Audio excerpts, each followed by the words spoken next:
No, we're working. All right. So again, we want to welcome everybody. Thank you all so much for coming. Thank you to Mr. Gavin, Dr. Moriarty, Mr. Murphy, everybody, Dr. Godone, Board of Education for your support of the TED Ed Club. The boys and girls are really excited to share their talks tonight. And with that, I'm going to turn it over to Mr. Saglambini.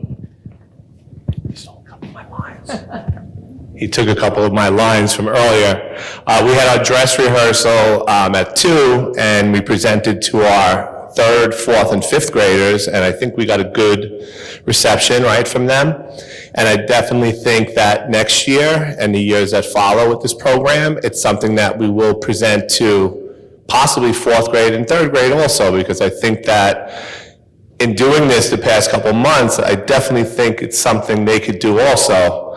It is a process, and I think one of the things that I'll talk about really quick is the fact that when we started this back in February-ish, right, February-ish, we maybe had a couple more than 9, and little by little it kind of started to whittle down, and that's not to say that the students that maybe didn't stick with us throughout the process were not able to do it. I just think that as you start to peel back the layers, it is a process. And, you know, I always reference Ralph Fletcher. He's my guy. We almost got to meet him. He talks about how writing pieces, they start off as seeds, and then, you know, you kind of nurture them, and they start to grow into these beautiful, you know, trees or plants. I think that's kind of what we had here. We had like a process that started out with, I think each of these guys had probably 20 to 25 different ideas and topics, and then we kind of had to narrow it down to something that was going to be, you know, that was passionate to them, or something that was going to be important to them in some way. And you'll start to see that the topics are kind of all over the place, and that's a good thing, because I think if we were going to just talk about baseball tonight, after we got to the 7th person, it might get boring after a while. But really, these topics go from you know, getting a swimming pool, to music therapy, to homework policies, to dog therapy. So it's really just a wide range of topics. And I think you guys are in for a treat. You didn't come here to hear me speak tonight. You came here for them. So I'm going to be done in a second. And I really appreciate your time and effort. And if you wouldn't mind, sit back, relax, and enjoy the show.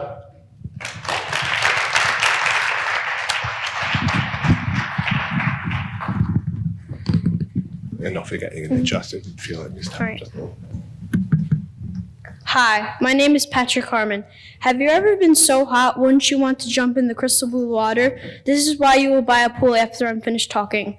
Have you ever been sitting in your house and your children scream for help? What would you do? Run around screaming? This is why every kid should have a pool in their life. Some reasons you should get a pool is because pools can save your life. I've been in so many pools in my life. It's so fun, either if you're at your friend's house or on a vacation. Pools are the funnest things you can ever have. Did you know that swimming is the most exercising sport? Also, even though a pool takes up to a year to make, it is worth it after you jump in the pool and have the funnest time of your life.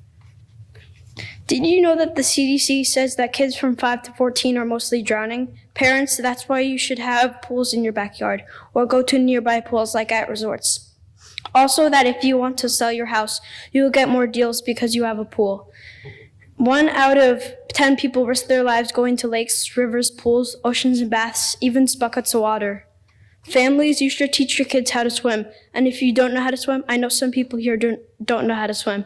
Don't be ashamed. Over 30% of people do not know how to swim.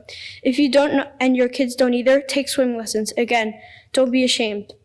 This is why I think every kid should have a pool. Thank you.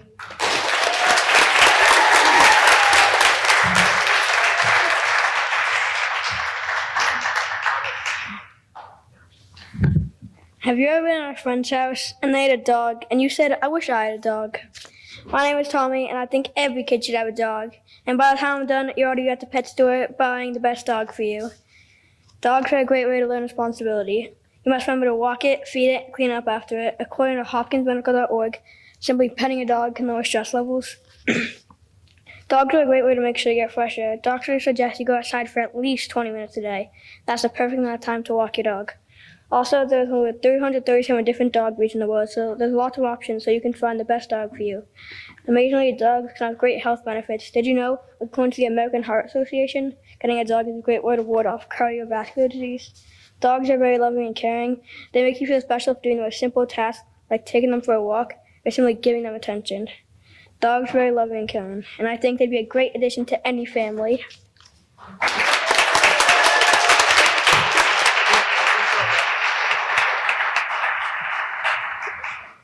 Hello, my name is Nick. Have you ever thought about why students have homework? Well, today we're going to talk about why students shouldn't have homework. You might be asking yourself, why do students have homework after 7 hours of schoolwork? Well, when kids have homework, it causes stress. Also, kids shouldn't have homework because then kids will have more time to spend with family. Imagine being in my shoes. So much harder work. But you know what happens to me? I get stressed. But so much homework causes damaging effects. Hours and hours of school, and you're so excited to go home and just relax. But then you look at your agenda and bam, hours of homework. As a student, I could say with confidence that homework is one of the most dreaded aspects of our academic lives. When we spend hours at school, only to come home for more hours of work. Doesn't that annoy you? Let's consider the impact of homework on a student's mental health. The Psychological Association found out that too much homework gets you tired and stressed. However, what if I told you that reducing homework could actually benefit students? Hopefully, after this TED Talk, I can get all schools to stop handing out homework to students. Finally, by reducing homework, we can create a more equitable education system. Students who have access to more resources may be better able to complete homework, while those who do not have these resources may struggle to keep up. Thank you.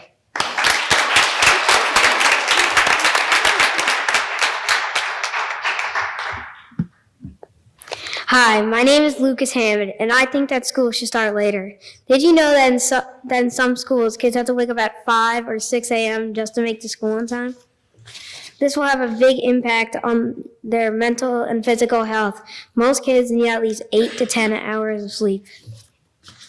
Of course, there are some challenges for transportation issues, but you can easily overcome these challenges with good planning. The more sleep you get, the more energy you have. And sometimes kids cannot make it to school because of their parents' jobs. Sometimes kids cannot do their homework because of after-school activities, so early in the morning would be a perfect time to do it. Research has shown that every less hour of sleep from the average decreases your GPA by about 1/10. In conclusion, starting school later will improve your mental and physical health and is overall better.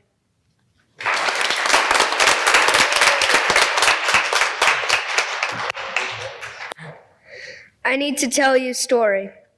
I was 5 years old and I was riding down a water slide. I was holding on for dear life, praying I wouldn't fall off and get crushed by the raft. I didn't know about water slide safety because I was so young. Hi, my name is Ryder Nakari, and I think that every kid should go to a water park, and that is just one of the reasons you should go. You're probably thinking, this is going to be such a stupid topic. Trust me, I think that by the time I finish, you will have your water park trip booked and you'll have the best time ever. I have some great reasons why you should go to your fun water park. The first reason is that water parks help with testing your physical abilities. Being brave is a good thing. You'll experience bravery in the wave pool and on those scary water slides. Also, if you go, maybe try a scary water slide. You'll have adrenaline pumped in when you get out, and you will be so happy you went on the water slide. Water slides help build confidence for your body. Water parks also help build social skills. Water slides usually have lines, and you can meet new friends and have a buddy to go on the water slides with. You may accidentally bump into someone, and they could be your new BFF. Another reason that kids might experience a feeling of freedom they've never felt before. Children might be able to walk around the water park and go on the fun water slides unsupervised.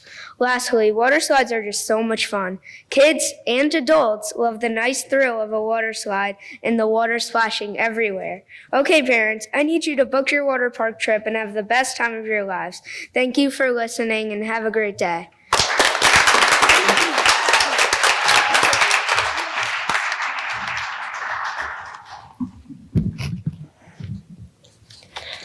Hi, have you ever wanted to be on a sports team, but people think that you can't because it's only for boys? Well, I heard a lot of stories about that. Hi, my name is Isabella Concepcion, and I bet by the end of this TED Talk, you will think girls can do any sport boys can. Have you ever noticed that some boys and girls think that girls can't be successful athletes? Imagine that you try out for a sports team. It could be any type of sport. But you don't have to make the cut. But you don't make the cut. And it's not because of how you do the sport. But it's only because you're a girl. Doesn't it sound a little weird for someone to not get picked because they're a girl? Did you know that the Women's Sport Foundation said that girls who play on boys' sports teams tend to be more resilient, and girls playing sports with boys will help a girl improve being stronger, tougher, faster, and even a more powerful athlete than playing with girls. For some reason, male athletes get paid more than women athletes even when they perform at the same level. It's time we as people change this, and we should start to see girls in how they play sports and notice how girls work just as hard. So do you see, girls are very good at sports and can achieve many things boys can. Thank you for listening. Have a good night.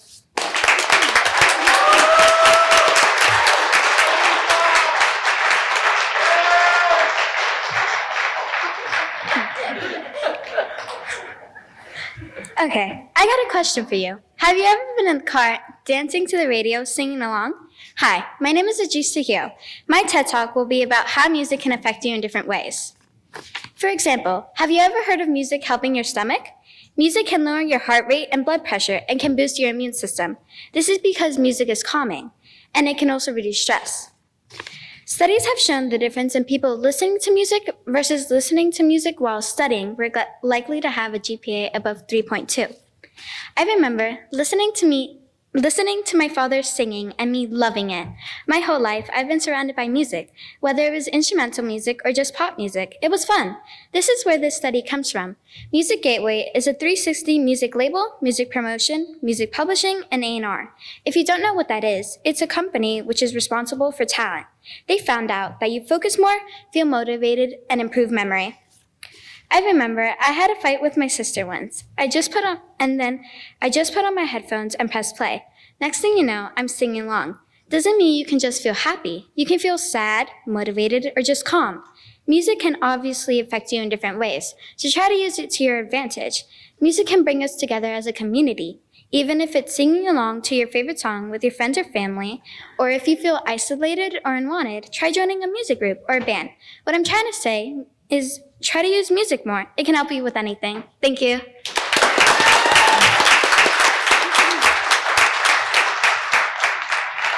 Hello, my name is Caitlin Gunn, and I have a question. What makes a sport? Well, getting a workout, getting your stamina up, and having fun.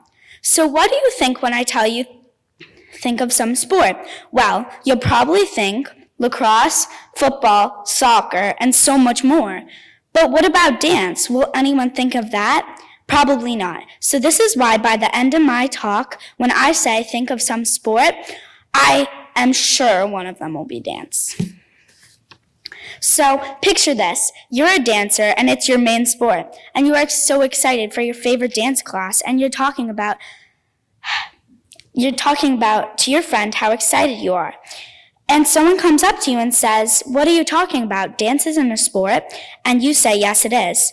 And they say, "No, it's not." And then they grab another person and ask them, and they say no. And this is in front of a lot of people. How would you feel if you've been doing dance your whole life?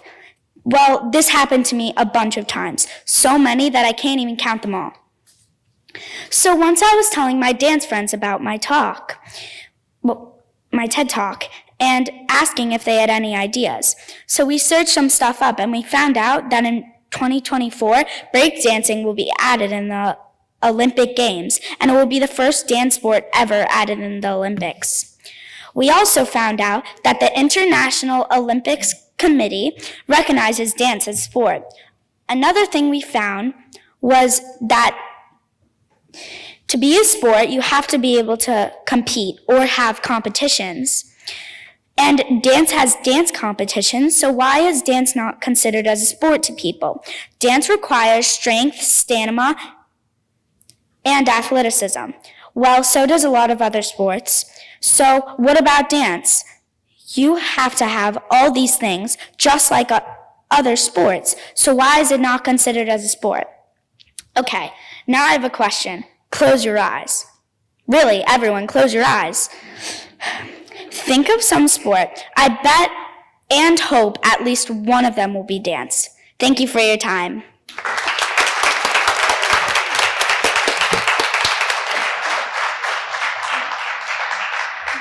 Hi, have you ever had a friend that you care for so much that you almost consider them family? Well, I'm Kate Sinkyu, and in my talk tonight, I'm going to prove that you don't need to be blood related to be family.